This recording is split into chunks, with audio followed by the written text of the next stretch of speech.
You built the perfect version of yourself. You learned exactly what to say to make people comfortable. You mastered the art of being agreeable, successful, impressive, or whatever else the world demanded from you. You crafted a personality that opened doors, earned approval, and kept you safe from rejection, criticism, or abandonment.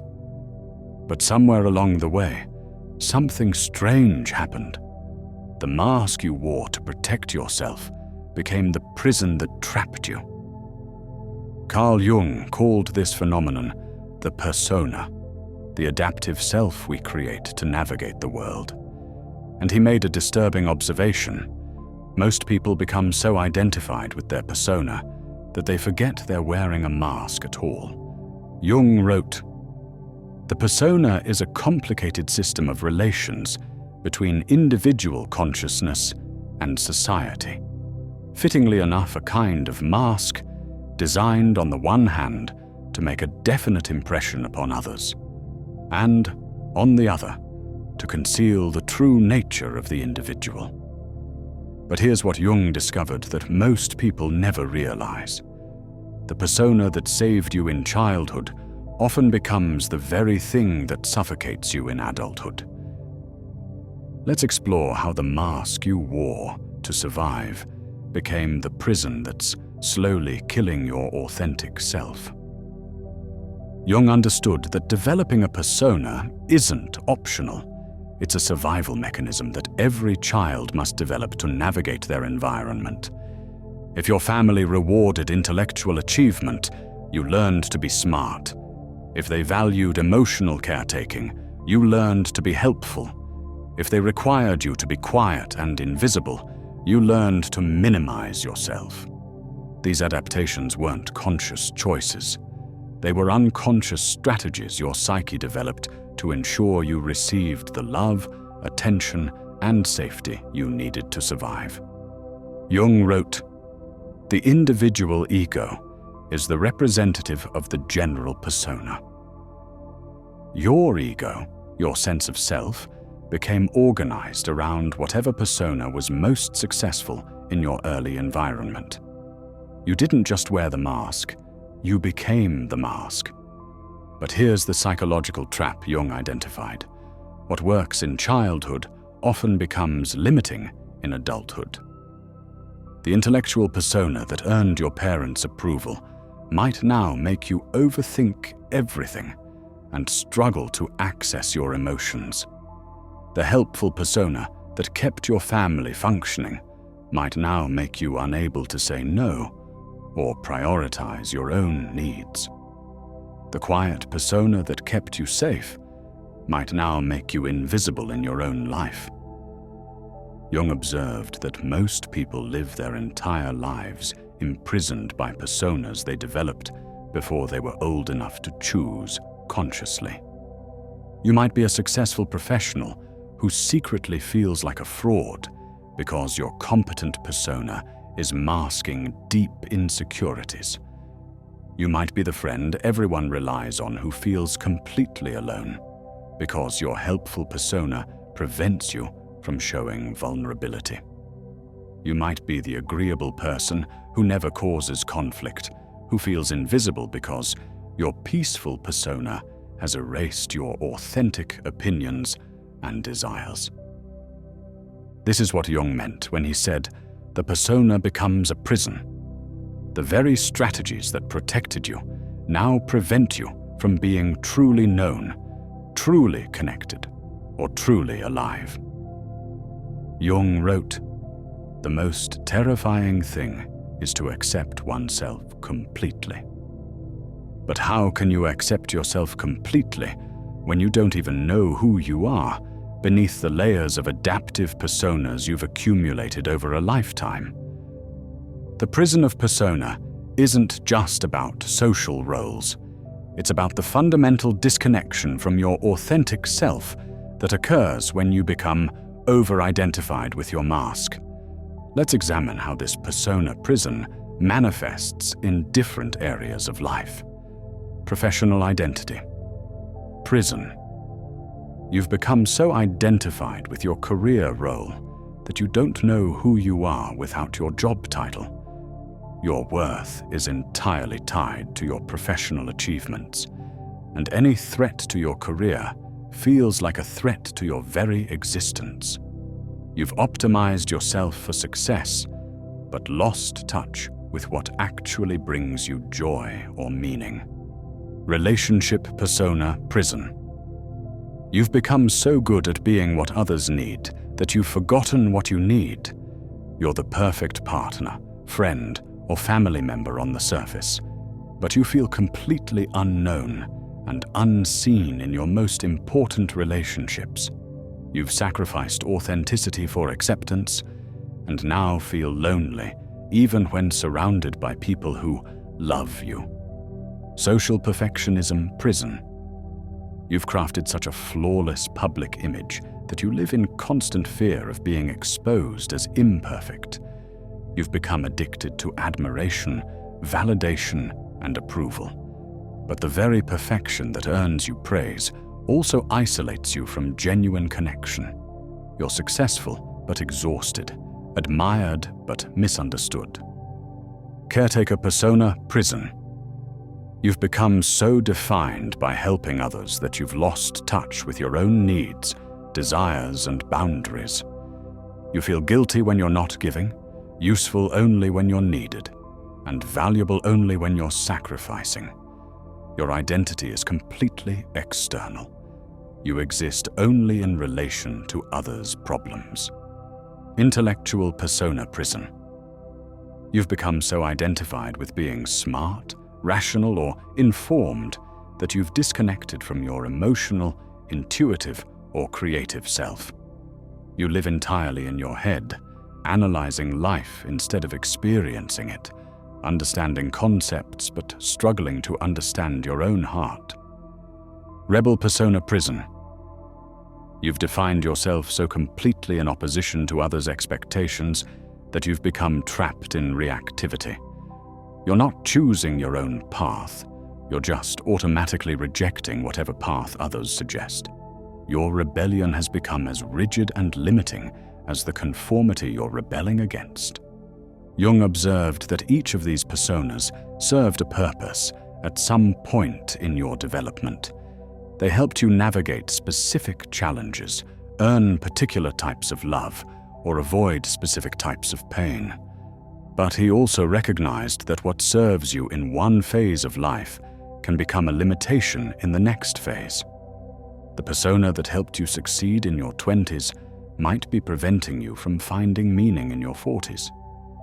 The persona that earned you love as a child might be preventing you from finding authentic connection as an adult. Jung wrote, "Your vision will become clear only when you can look into your own heart. Who looks outside dreams. Who looks inside awakes."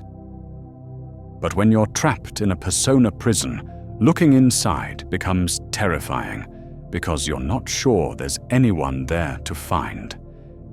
You've been performing yourself for so long that you've lost touch with the self beneath the performance.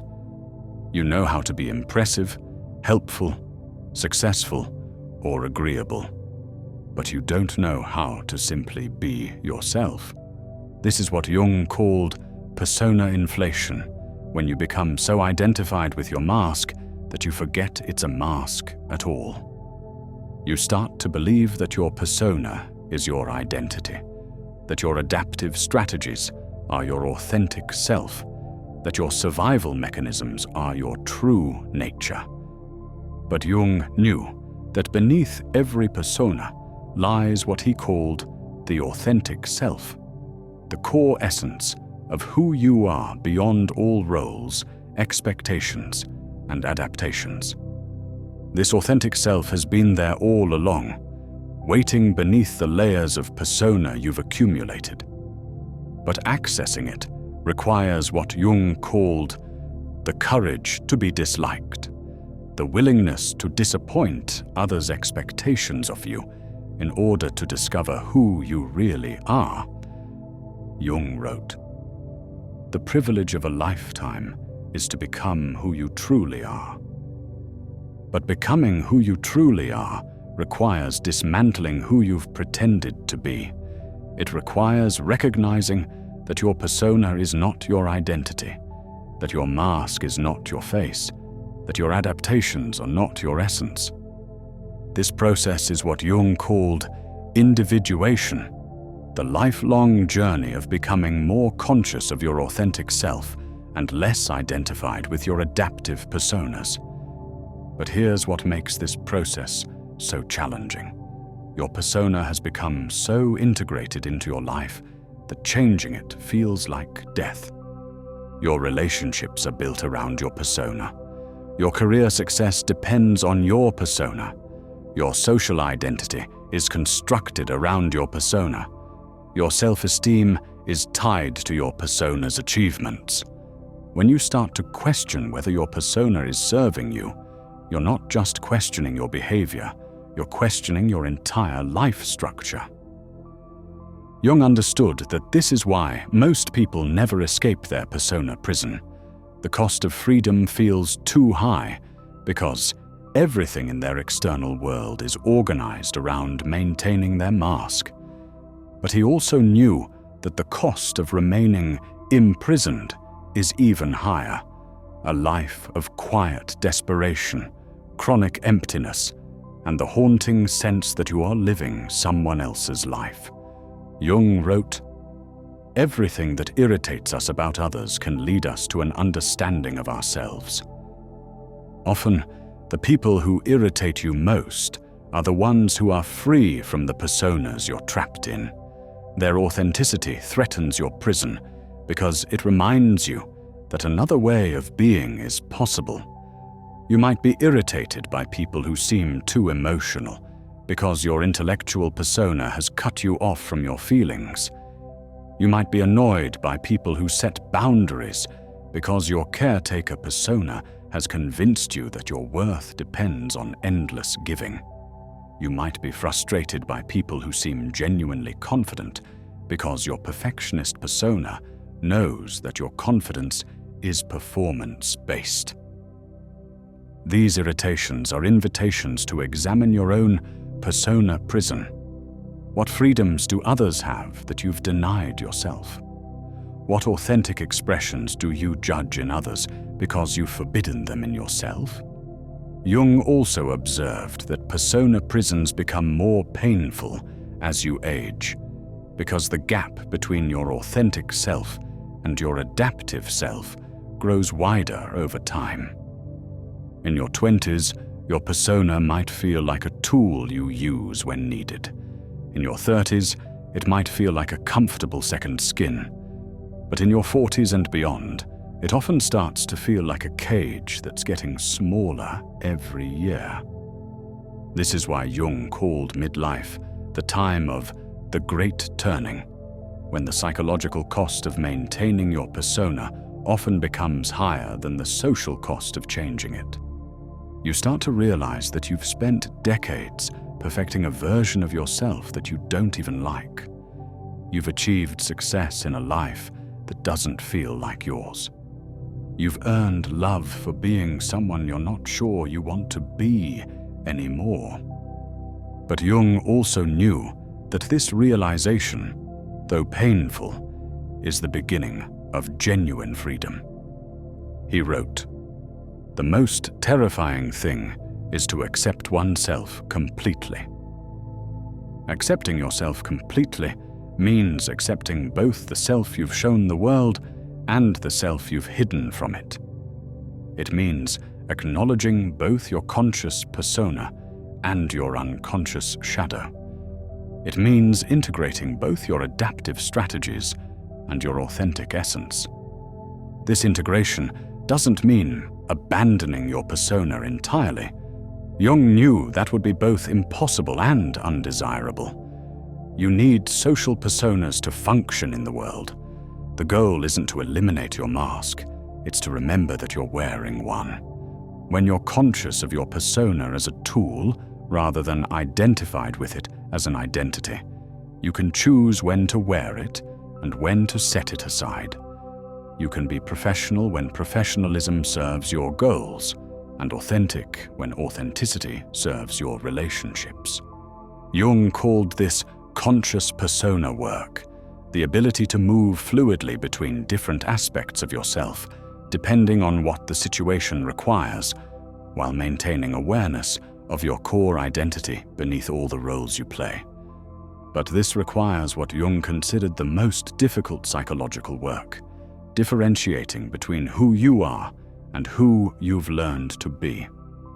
Start by noticing when you feel most and least like yourself. When do you feel energized, alive, and authentic? When do you feel drained, fake, or resentful? Jung observed that your authentic self usually feels lighter, more spontaneous, and more connected to your genuine emotions and desires. Your persona usually feels heavier, more controlled, and more focused on managing others' perceptions of you. Pay attention to the moments when you catch yourself performing rather than being. Notice when you're saying what you think others want to hear, rather than what you actually think. Observe when you're doing what you think you should do, rather than what you actually want to do. These moments of awareness are the beginning of escape from your persona prison. Jung wrote, "Until you make the unconscious conscious, it will direct your life, and you will call it fate." Your persona has been directing your life unconsciously, making choices based on old survival strategies rather than current authentic desires. As you become more conscious of these patterns, you can start to make different choices. You can choose vulnerability over perfection. You can choose authenticity over approval. You can choose your own path over others' expectations. But Jung warned that this process requires what he called holding the tension of opposites. You'll need to balance honoring your authentic self with respecting your genuine responsibilities. You'll need to navigate between self-expression and social cooperation. This isn't about becoming selfish or abandoning all consideration for others. It's about finding a more sustainable balance between adapting to the world and staying true to yourself. Jung believed that people who successfully individuate, who escape their persona prisons while maintaining their ability to function in society, become more valuable to the world, not less. When you're operating from authenticity rather than adaptation, you bring genuine gifts rather than performed competences. When you're connected to your real desires rather than imagined obligations, you can contribute from a place of fullness rather than depletion. But the journey from persona prison to authentic freedom is rarely smooth. Jung knew that you'll face resistance, both from your own psyche and from the people who benefited from your previous adaptations. Your psyche will resist because your persona feels safe and familiar. Change always feels dangerous to the parts of you that developed survival strategies. Other people will resist because they've grown accustomed to the version of you that met their needs. They might not welcome the emergence of your authentic desires, boundaries, or opinions. Jung wrote, "The individual has always had to struggle not to be overwhelmed by the tribe." But he also knew that this struggle is necessary for psychological health. You can't live your entire life as a representative of others' expectations. At some point, you have to risk being yourself. The mask you wore to protect yourself has become the very thing you need protection from. The persona that earned you love has become the barrier to being loved for who you really are. Jung's invitation is revolutionary. What if you stopped trying to be the person you think you should be and started discovering the person you actually are? What if you let yourself want what you want, feel what you feel, and think what you think? even when it doesn't match your carefully crafted image? What if you risked disappointing others in order to stop disappointing yourself? This is the path Jung called individuation, the courageous journey from persona prison to authentic freedom. It's not easy. It's not safe. It's not guaranteed to be understood or appreciated by others. But Jung believed it's the only path to genuine satisfaction, meaningful relationships, and a life that feels like your own. The mask you wore became a prison, but prisons can be escaped by the same consciousness that built them. You have the key. You've always had the key. The question is, are you ready to use it? If this exploration of persona and authenticity resonates with you, subscribe for more insights into Jung's revolutionary understanding of the human psyche. Share in the comments, what mask have you been wearing that's starting to feel like a prison? What would change if you started prioritizing authenticity over approval? Remember, the person you've been trying to be might not be the person you actually are, and discovering that difference could be the most liberating realization of your life.